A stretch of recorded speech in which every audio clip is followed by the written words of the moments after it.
introduce Simone Singleton to the stage as she performs Three Strikes, You're Out.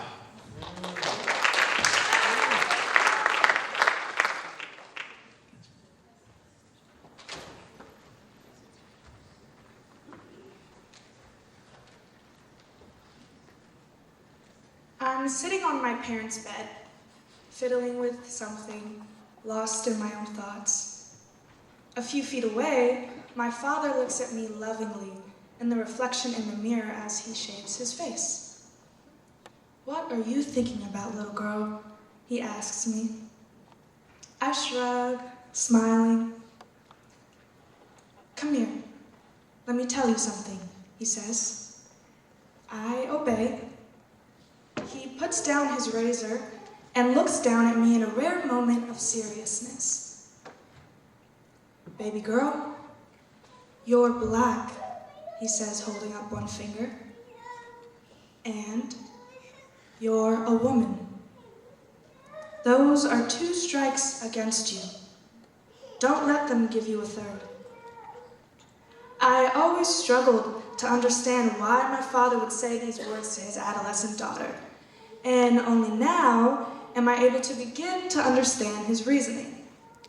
My father was trying to tell me that there are forces at work to discredit my achievements and dismiss my very existence. That I'd have to play by the rules of the game if I wanted to make something of myself, and that the game wasn't our creation. It was theirs. Then I spent years more wondering, who is they? They is everyone who can take this world for granted. Everyone who doesn't have to worry about representing an entire subset of the population.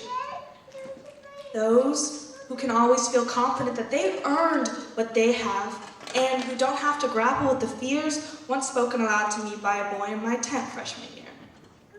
You got into this school because you're black.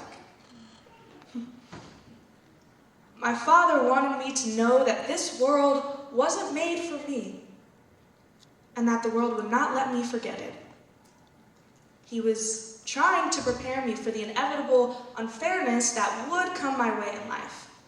This mindset of my father's illuminates for me part of the reason why he was so unable to accept it when I told him I was queer.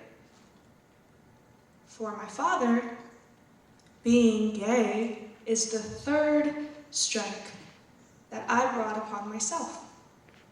And he'll do anything he can do to fix it, to change it, to make it go away. I have always been the shining model of a daughter, working day in and day out to make sure that the sacrifices my parents made were paid back, to ensure that I always made them proud. My coming out story isn't one of surprise cakes and bringing your partner home for Thanksgiving. It's loving my parents through the homophobic jokes and rude comments. It's seeing my mom cry when I say, "Yes, Mom." I go on dates with women. No, it's not just confusion. It's reconciling their candid disapproval of my lifestyle with their pleading that I come home after I graduate because they miss me so much. Our story is one of an unexpected teen pregnancy carried to term, of living with family members while we tried to get on our feet, of my parents carefully and lovingly homeschooling me, of them supporting and encouraging me through the most advanced classes I was offered, all culminating in a tearful goodbye as I got in the car and they drove away, leaving me here in Durham to earn a degree from Duke University. All of the pride in their eyes and in their hearts that I worked so hard to earn is gone. And worse, it's been replaced by shame. I think they're ashamed of how close they came to having the perfect nothing to something story. At this point, you might be a bit surprised to know that I actually call myself an optimist. I want there to be a silver lining, a happy ending. And there is. I haven't lost my family. My parents have told me, even after coming out to them, that there is nothing I could ever do to stop them from loving me. And I am truly grateful, knowing that unconditional love is already more than some people receive. But I can't shake the fear that when I finally bring someone home, my family won't be able to look past their outward appearance. There is a loss in wanting to call my mom after a weird date and knowing that I can't. I used to talk to my mom about boys, but now she doesn't want to hear me talk about girls or non-binary love interests. There is a loss in imagining that if even by some miracle my parents learn to accept this, it will be a concession. That as they're smiling on my wedding day, they'll be thinking about what could have been if I had just committed myself to suppressing whatever it was inside of me that made me start to like girls. My mom says that I have to stop trying to make her and my dad happy.